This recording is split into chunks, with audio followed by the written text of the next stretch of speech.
హల్లెలూయా! ఎలా ఉన్నారు? మేల్కొన్నారా? ప్రభువుని స్తుతిస్తూ దేవునికి కృతజ్ఞతాస్తుతులు చెల్లిస్తూ మరొక రోజు ఇచ్చినందుకు ఆయన్ని ఆరాధిస్తూ మేల్కొని ఆయన వాక్యం ధ్యానించడానికి సిద్ధంగా ఉన్నారా? రండి, మరొక చిన్న ప్రార్థన. పరిశుద్ధుడా, నీకు వందనములయ్యా. నీతో ప్రారంభమైన ప్రతిరోజు నీతో గడిపే ప్రతి క్షణము మాకెంతో ధన్యమైనది, దీవెనకరమైనదని గ్రహించి నీ కృప కొరకు వేడుకుంటున్నాం. నీ మాట కొరకు కనిపెట్టుకుని నీ మందిరాలకు వెళ్ళక ముందు ఈరోజు మరొకసారి మాతో మాట్లాడమని క్రీస్తు నామములో అడుగుచున్నాము తండ్రి, ఆమేన్. అవునండి, వాళ్ళ ఆదివారం అని చెప్పక్కర్లేదు కదా, ఆదివారం కదా, ఆలయానికి వెళ్ళాలి కదా.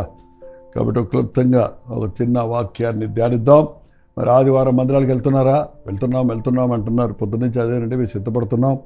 మందిరాలకు వెళ్ళడానికి మేము సిద్ధపడుతున్నాం. అవును, సిద్ధపడాలి. ఎక్కడికి వెళ్ళాలన్నా సిద్ధపడతాం. పెళ్ళికి వెళ్ళాలంటే సిద్ధపడతాం, చావుకి వెళ్ళాలంటే సిద్ధపడతాం, ఊరు వెళ్ళాలంటే సిద్ధపడతాం. మరి దేవుని మందిరమునకు వెళ్ళాలంటే సిద్ధపడాలి. ఎట్లా సిద్ధపడతారు? పెళ్ళికి వెళ్ళేవాళ్ళు ఆర్భాటంగా వెళ్తారు, మరి అలంకరణతో వెళ్తారు. చావుకి వెళ్ళేవాళ్ళు ఏడు మోకాలతో వెళ్తారు, షావీగా వెళ్తారు. ఇవన్నీ మరి ఊర్లకు వెళ్ళేవాళ్ళు మూటముళ్ళ కట్టుకొని వెళ్తారు. మరి దేవుని మందిరానికి వెళ్ళేవాళ్ళు ఎలా వెళ్ళాలి? ఘనంగా, మర్యాదగా, చక్కగా వస్త్రధారణ చేసుకొని ఒళ్ళంతా కప్పుకొని దేవుని స్తుతిస్తూ కృతజ్ఞతలతో నింపబడిన హృదయముతో నా దేవుడు సజీవుడు, నా ప్రభువు రానే ఉన్నాడు అన్న విషయాలు గుర్తు చేసుకుంటూ మరి ఆ రోజుల్లో ఒక బైబిల్ మాత్రమే కాదు, బైబిల్, పాటల పుస్తకం, నోటు పుస్తకం, పెన్ను పట్టుకొని చర్చికి వెళ్ళేవాడు. ఇవన్నీ పెట్టుకోవడానికి ఒక సంచి ధరించుకునేవారు. పురుషులకు సంఖ్యలో ఒక సంచి ఉండేది, స్త్రీలకు ఒక బ్యాగ్ ఉండేది. మరి ఎంతో చక్కగా దేవుని మందిరంలో వెళ్ళేవారు. ఇవాళ బైబిల్ కూడా దేవుని మందిరాన్ని పట్టుకోకుండా వెళ్ళిపోతున్నారా ఏంటి? ఇంకా కొంతమందికి అదే అలవాటుగా ఉండిపోయింది. ఆదివారం అంటే మాత్రమే బైబిల్ పట్టుకుంటారు. మళ్ళీ ఆదివారం దాకా అది ఎక్కడుందో కూడా ఎవరికి తెలియదు. బైబిల్ పట్టుకుంటారు, కొంచెం పొడిగాటి ముఖం వేసుకుంటారు, అవసరమైతే తెల్లటి వస్త్రాలు వేసుకుంటారు. వారం అంతా ఎట్లున్నా ఆ రోజు మాత్రం పరిశుద్ధం అన్నట్టుగా మనుషుల ముందు బాగా చక్కగా శుద్ధిగా కనబడాలని చక్కగా సిద్ధపడి వెళ్తారు. అవునా? అవును, దేవుడు పరిశుద్ధుడు. ఆయన పరిశుద్ధమైన హృదయంతో ఆయనను ఆరాధించాలి. ఆయన మందిరానికి వెళ్ళేటప్పుడు మనల్ని మనం సిద్ధపరచుకోవాలి. దేహశుద్ధి, పాదశుద్ధి, దంతశుద్ధి, శిరోశుద్ధి అని ఎన్నో శుద్ధులు ఉన్నాయి కదా. ఎందుకంటే హృదయ శుద్ధిని కూడా మనం కాపాడుకుంటూ ఏమైనా కల్మషం ఉందేమో కడుక్కొని హిమము కంటే తెల్లగా మన హృదయాలను చేయగలిగిన ప్రభు సన్నిధికి ఆశతో విరిగి నలిగిన హృదయంతో వెళ్ళాలి కదండి. వెళ్తున్నారా? అవును, వెళ్తున్నారు. చాలామంది చక్కగా వెళ్తారు. చర్చికి వెళ్ళే వాళ్ళని చూస్తుంటే ముద్దుగా ఉంటారు. అబ్బా, ఎంత మంచి భక్తులు, మీరు పిల్లలు పెద్దలు అందరూ బైబిల్ పెట్టుకొని ఎంతో చక్కగా ఆనందంగా పరుగులెత్తుకుంటూ దేవుని మందిరానికి వెళ్తున్నారు అని చూసేవారు అనుకోవచ్చు. మరి నువ్వు అక్కడ మీటింగ్లో కూర్చొని యేసు చెప్పిన మాటలు, అంటే బోధకుడు చెప్పిన మాటలు, పాస్టర్ గారు చెప్పిన మాటలు నోరావిరించి వినొచ్చు. అందులో ఈ రోజుల్లో పాస్టర్ గారులు చక్కగా ముబ్బించి, తబ్బించి, వివరించి ఏదో రీతిగా దేవుని వాక్యం మీకు అందించాలని ఉపమానాలతో, ఉదాహరణలతో, స్వ అనుభవాలతో అందరికీ అర్థమయ్యేటట్టు బోధించేవాడే నిజమైన బోధకుడు. ఏదో గ్రాంధికమైన భాషలో మాట్లాడేవాడు, ఏదో ఆకాశపు సంగతులు చెబుతున్నట్టుగా ఒక గంభీర స్వరముతో మనకు అందరి విషయాల గురించి మాట్లాడటం అనేది నిజమైన క్రైస్తవ బోధ కాదు. ఈవెన్ ప్రభు కూడా పరలోకం నుంచి దిగి వచ్చినప్పుడు ఆయన సామాన్యమైన భాషలో అంత గొప్ప దేవుడు, అంత గొప్ప ప్రభు తాను తగ్గించుకొని మామూలు వ్యక్తిగా ఆనాడు అందరూ వాడుక భాషను మాట్లాడారు. అరాబిక అనే వాడుక భాషలో మాట్లాడారు. హీబ్రూ, గ్రీకులు వంటి భాషలు కూడా ప్రభువుకు వచ్చు. బైబిల్ గ్రంథం చదివాడు. కానీ ఆయన ఆరామిక భాషలోనే అందరికీ అర్థమయ్యే చిన్న కోడి పిల్లని తీసుకొని, చిన్న విత్తనం తీసుకొని, చిన్న పిల్లని తీసుకొని అనేక విషయాలు, గొప్ప సంగతులు వివరించాడు. మరి ఈ రోజున మనం దేవుని మందిరానికి వెళ్తున్నప్పుడు పాస్టర్ గారులు కొంతమంది అయితే కాంప్లికేటెడ్ చేసేసి మనకు అర్థం కాకుండా చేస్తే వాళ్ళు అద్భుతమైన విషయాలు చెప్పారు అనుకునే వ్యక్తులు ఉన్నారు. ఇవాళ ఏమైనా చిన్న చిన్న కథలు చెప్పి కొంచెం ఉపమాన రీతిగా అర్థమయ్యేతడు చెబితే ఇంకా పిట్ట కథలు చెప్పుకుంటూ కూర్చుంటున్నాడని విమర్శించే వాళ్ళు ఉన్నారు.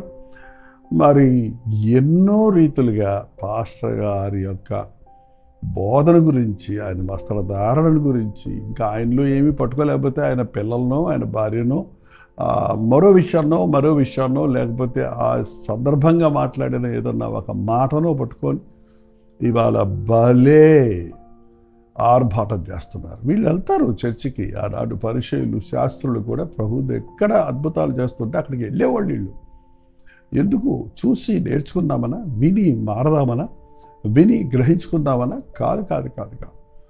ఎందుకు వాళ్ళు వెళ్ళేవారంటే ఆ మాటలు వినటానికి, విని దాని మీద డిబేట్ పెడతానికి, డిస్కషన్స్ పెడతానికి, దానిని గురించి వాదించటానికి, దాని గురించి చాలా రాద్ధాంతం చేయటానికి. వాక్యం విన్నప్పుడండి అది డిస్కషన్స్ కోసం కాదు, అది హృదయాన్ని మార్చుకోవటం కోసం వినాలి. తప్పులు పట్టుకోవడానికి కాదు, మన తప్పులను ఎత్తుక్కోవడానికి దేవుని వాక్యపు వెలుగులో దేవుని మందిరాలకు వెళ్ళాలి. అందుకే కొందరు దేవుని మందిరాలకు క్రమంగా వెళుతున్నప్పటికీ, మంచి వర్తమానాలు వింటున్నప్పటికీ, వాక్యాన్ని చదువుతున్నప్పటికీ అవన్నీ కూడా వారి యొక్క దృష్టిలో అవి తర్జన భర్జనలు చేయడానికి, వాటిని గురించి పెద్దగా అవగాహన చేసుకుంటున్నామనుకుంటూ, వాటిని గురించి చాలా గొప్పగా వివరిస్తున్నామనుకుంటూ, ఆ ప్రత్యక్షత ఏదో నీకే కలిగిందనుకుంటూ వాటిని గురించి ఆర్భాటం చేయటం కోసమే మందిరాలకు వెళ్తున్నారండి. చాలా విచారం. దేవుడు నాతో ఏం మాట్లాడతాడా, ఆయన మాట వినాలి, నా మనస్సును సరిచేసుకోవాలి, నా జీవితాన్ని మార్చుకోవాలి, నా హృదయ రహస్యాలు బయటపడాలి, నా విశ్వాసం వృద్ధి చెందాలి, ఆత్మతో సత్యంతో నేను ఆరాధించాలని మందిరాలకు వెళ్ళండి. ఆనాడు యెహెజ్కేలు, ఇర్మియా కాలంలో ఎలా అయిపోయారంటే ఇశ్రాయేలీలు, ఇదిగో ఈనాటి క్రైస్తవ లోకం ఎలా ఉన్నారో నామకార్థ స్థితిలోనికి జీవించుచున్నావన్న పేరున్నది కానీ నీవు మృతుడవే. అంచెధర్మంలో అపాయకరమైన కాలములు వచ్చును. మనుషులు దేవుని కంటే సుఖాన్ని ఎక్కువ ప్రేమిస్తారు. పైకి భక్తి గల వారి వలె ఉండి దాని శక్తిని ఆశ్రయించని వారిగా ఉంటారు. మీరు అలా ఉండకూడదని దేవుడు ఆశిస్తున్నాడు. రోజు తన వాక్యం ద్వారా అన్ని విషయాలలో మనం మన హృదయాలకు అనునయించుకొని పరిపూర్ణం అవ్వాలని, పరిశుద్ధులం అవ్వాలని దేవుడు కోరుతూ ఉన్నాడు. యెహెజ్కేలు కాలంలో ఎలా ఉన్నారంటే 33వ అధ్యాయం, యెహెజ్కేలు గ్రంథం 33వ అధ్యాయం 31వ వచనం చదువుతున్నాను వినండి. నా జనులు రాదగిన విధముగా వారు నీ యొద్దకు వచ్చి, రాదగిన విధముగా వస్తారు. బైబిల్ పట్టుకొని వస్తారు, ముసుకేసుకొని వస్తారు. అబ్బో, ఇవాళ ముసుకేసుకోకపోతే గొడవ కదా. ముసుకేసుకుంటే భక్తిపరులు వచ్చేసినట్టేనా? ముసుగులో ఎంతమంది వేషధారులు ఉంటున్నారు, ముసుగులో ఎంతమంది గర్విష్ఠులు ఉంటున్నారు. చెప్పులు ఇప్పేవా లేదా గుమ్మం దగ్గర అనేది ముఖ్యంగా పట్టించుకునేవారు ఉన్నారు, కానీ హృదయాన్ని కడుక్కున్నావా లేదా అని అడిగేవాడు ఎవరు లేడు. కాబట్టి వీళ్ళు చెప్పులు విప్పుతారు, దండాలు పెట్టుకుంటారు, ప్రైజ్ లార్డ్ అంటారు, హల్లెలూయా అంటారు. ప్రార్థనగానే ఆటోమేటిక్గా ఏడుపు వచ్చేస్తూ కొంతమందికి ఒకటిదే ఆ ఏడుపు స్వరముతో నాయనా తండ్రి అని తగ్గించుకోవటం. అబ్బా, ఎంత మంచి ప్రార్థనాపరుడు, ఎంత గొప్ప దీనుడు అని అందరూ అనుకోవాలని భక్తి వేషం వేస్తున్నారండి వాళ్ళు. ఇప్పుడే కాదు, అప్పుడు అదే పరిస్థితి. రాదగిన విధముగా నీ యొద్దకు వచ్చి నా జనులైనట్లు నీ యొద్ద కూర్చుండి. అబ్బో, నా జనులైనట్లు, విశ్వాసులైనట్లు నీ వద్దకు వచ్చి కూర్చుంటారు. కూర్చొని శ్రద్ధగా వాక్యం వింటారు, అవసరమైతే రాసుకుంటారు. అబ్బా, ఎందుకురా బాబు ఇంత శ్రద్ధ అనుకుంటే, రాసుకున్న వాక్యాలు ధ్యానించడానికే కాదు, రాసుకొని మరలా ఆ విషయాలు మరింతగా అవగాహన చేసుకోవడానికి కాదు, అవి హృదయానికి అనునయించుకొని బ్రతుకుని మార్చుకోవడానికి కాదు, కానీ అవి వాటి మీద పెద్ద ఆర్భాటం చేయడానికి, నేను బాగా జ్ఞానం బైబిల్ పరిజ్ఞానం కలిగి ఉన్నానని చెప్పుకోవటానికి. నువ్వు ఎంత చెప్పుకున్నా నీ హృదయంలో, నీ జీవితంలో, నీ అంతరంగంలో నీవు చెప్పింది జరగకపోతే, నీ బతుకులో అది జరగకపోతే, నీ జీవితంలో ఒక సాక్షిగా మారకపోతే ప్రయోజనం ఏముందండి?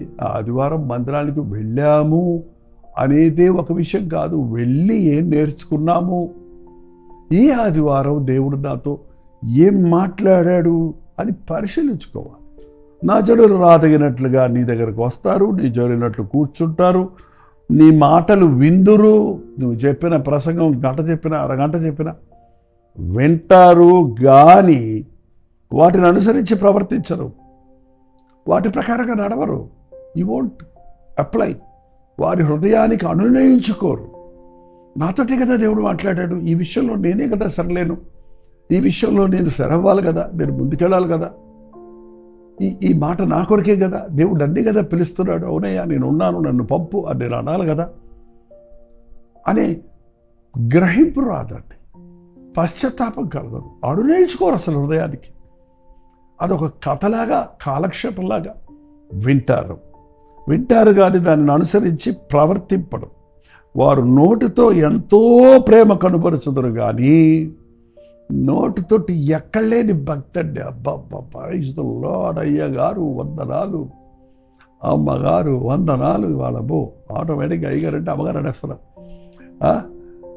వారి కుటుంబాలకు ధన్యవాదాలు అంటారు, ఒకరినొకరు పలకరించుకుంటారు, ఒకరితో ఒకరు ఎంతో సంతోషంగా కలకలలాడుతున్నట్టుగా అనుకుంటారు, వారి సంగతులు వీరి సంగతులు తెలుసుకుంటారు. ఏంటంటే వారు ఎంతో నోటితో ప్రేమ కనపరుస్తారు. క్రియలు లేని ప్రేమ మృతం అండి, క్రియలు లేని విశ్వాసం మృతం. నీ ప్రేమ క్రియల్లో కనపడాలి, నీ ప్రేమ ఫలాలు ఉండాలి. కానీ ఈ రోజున నోటి మాటలతో పొగడ్తలు పొగిడేవాడట, ఖాళీ చెంచాతో తినిపించేవాడట. ఎంటీ స్పూన్ తోటి ఇంకొంచెం తిను, ఇంకొంచెం తిను, ఇంకొంచెం తిను అని ఎన్ని చక్కటి మాటలతో తినిపించినట్టు నటించిన వాడు ఆకలి తీరదు కదండి. కానీ మనుషులు వాళ్ళ పొగడ్తలతో సరిపెట్టుకుంటున్నారు. పొగడితే చాలు వాడు ఎక్కడ లేని ప్రేమ చూపిస్తుంటాడు, ఎక్కడ లేని ఏదైనా చేయడానికి సిద్ధంగా ఉంటారు. కానీ దేవుని వాక్యపు గద్దింపులు, హెచ్చరికలు వచ్చినాయి అంటే మొహం మార్చేసుకుంటారు, మొహం చాటేసుకుంటారు. దేవుని సన్నిధిలో అవునయ్యా నా స్థితి ఇది, నా హృదయ స్థితి ఇది అని పశ్చాత్తాపడరు.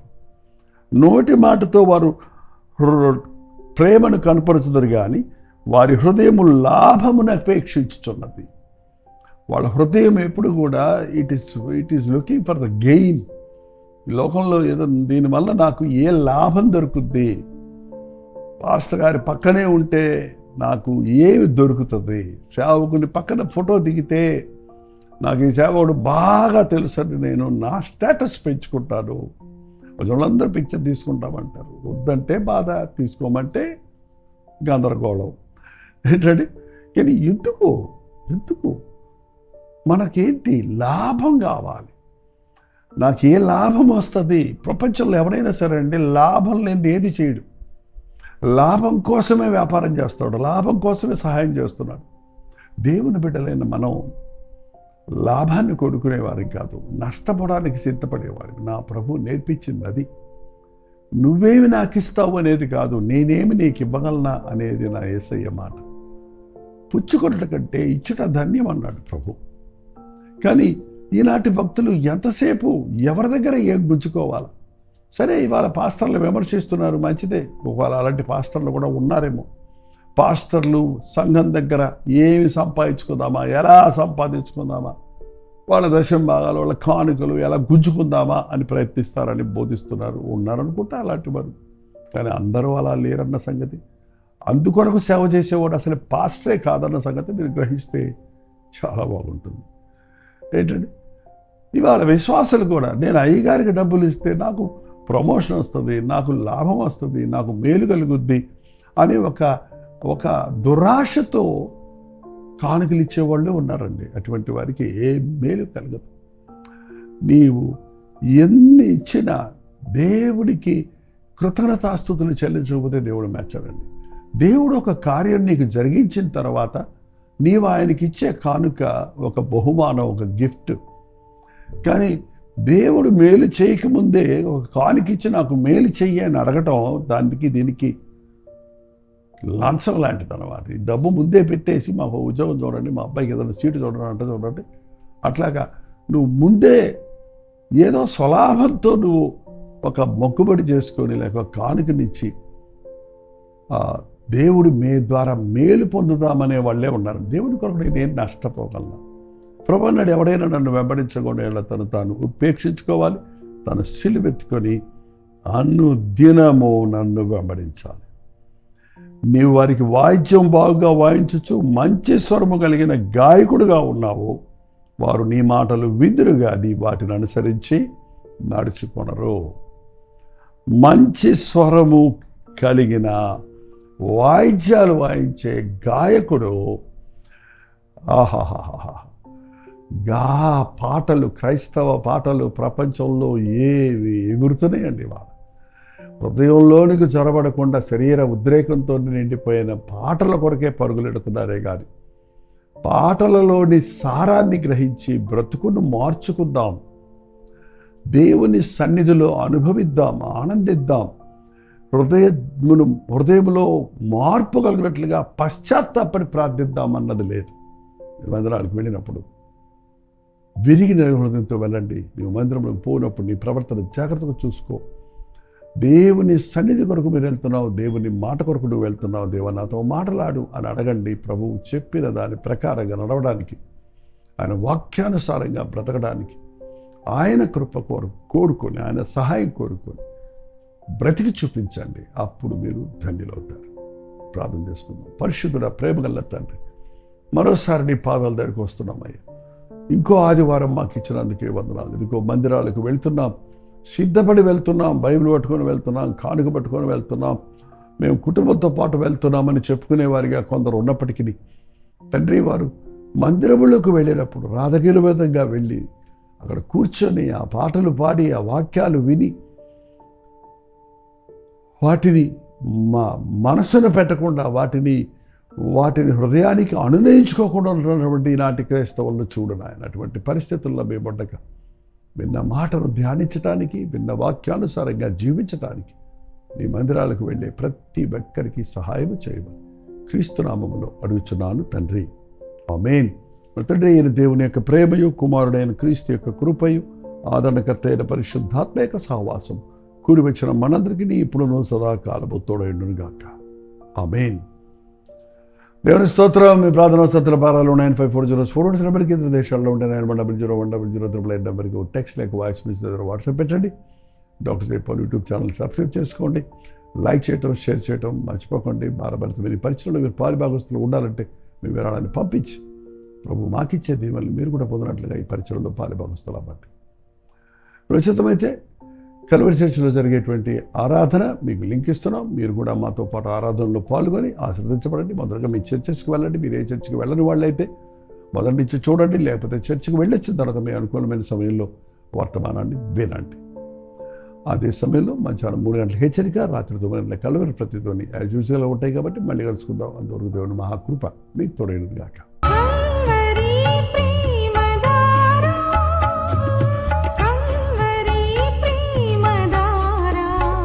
కల్వరి ప్రేమధార అనే మా ద్విమాస పత్రికను ఈ మధ్య త్రైమాస పత్రిక అంటే 3 నెలలకి ఒక్కసారి మాత్రమే ప్రింట్ చేయగలుగుతున్నాం. మరి గత 40 సంవత్సరాల పైబడి కొనసాగుతున్న ఈ పత్రికను ఆపు చేయటం ఇష్టం లేక దీన్ని త్రైమాస పత్రికగా మార్చున్నాం. మీరు కల్వరి ప్రేమధార పత్రికను చదువుతున్నారా? ఒక ఉచిత పత్రిక కావాలంటే ఇవ్వాలే మీ పేరు, చిరునామా, అడ్రస్తో పాటు ఇంటి నెంబర్తో పాటు క్లియర్గా పంపించండి. తప్పకుండా ఒక ఉచిత పత్రికను మీకు పంపిస్తాం.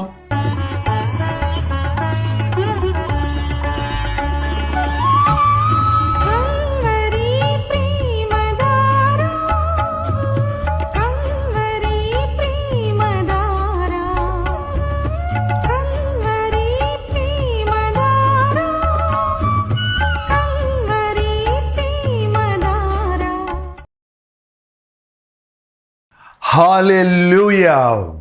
పూనా పరిసర ప్రాంతాల్లో ఉన్న వారికి శుభవార్త.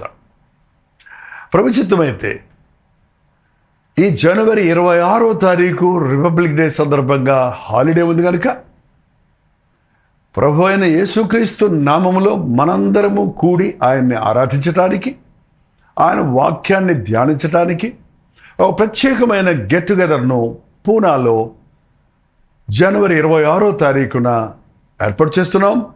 సాయంత్రం 5 గంటల నుంచి 10 గంటల వరకు ఒకే సెషన్. రండి, పాల్గొనండి. హిందీ వారు, తమిళ వారు, తెలుగు వారు, ఈవెన్ మలయాళం ఆర్ కన్నడ భాషలో మాట్లాడే వారందరికీ ప్రేమతో ఆహ్వానిస్తున్నాం. ఎందుకంటే ప్రతిరోజు తెలుగు, తమిళ్, హిందీ, మలయాళం, బెంగాలీ, ఒరియా భాషల్లో ఇవ్వబడుతున్నటువంటి వర్తమానాలు, టీవీ ప్రోగ్రామ్స్ అనేకులు మీరు వీక్షిస్తున్నారు. పూనా లాంటి పట్టణంలో అన్ని భాషల వారు ఉన్నారు. మీ అందరి కొరకు అన్ని భాషల వారిని, అన్ని జాతుల వారిని ప్రభు తన రక్తం ఇచ్చి కొన్నాడు కనుక మనందరం ఏకముగా కూడి దేవుణ్ణి మహింపరచడానికి, దేవుడు చేసిన మేళ్లను గురించి ఆయన్ని ఘనపరచడానికి, దేవుని వాక్యాన్ని నేర్చుకొని ప్రభు రాకడ కొరకు సిద్ధపరచడానికి ప్రత్యేకమైన 1 డే గెట్ టుగెదర్ను జనవరి 26వ తారీఖున ఏర్పాటు చేస్తున్నాం.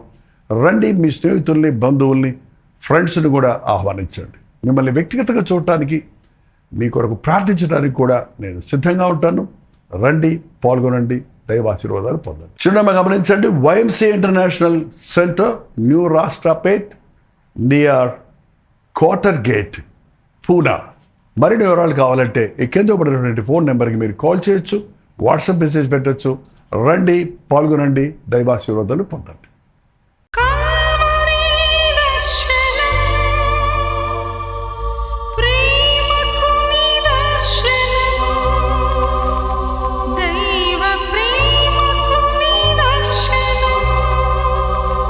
తెలుగు, తమిళ, హిందీ, మలయాళం, బెంగాలీ, ఒరియా అనే 6 భాషల్లో టెలివిజన్ ప్రోగ్రామ్స్ కొనసాగుతూనే ఉన్నాయి.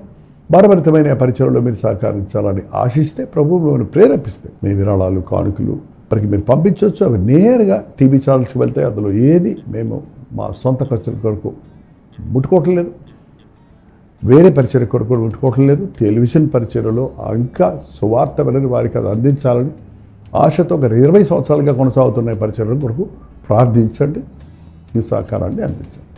ఈ విషయం మీకు ఇంకా వివరాలు కావాలంటే 89393939 అనే నెంబర్కి మార్నింగ్ 10 నుంచి ఈవినింగ్ 10 లోపల మీరు ఫోన్ చేయండి, వివరాలు మీకు తెలియజేస్తాం.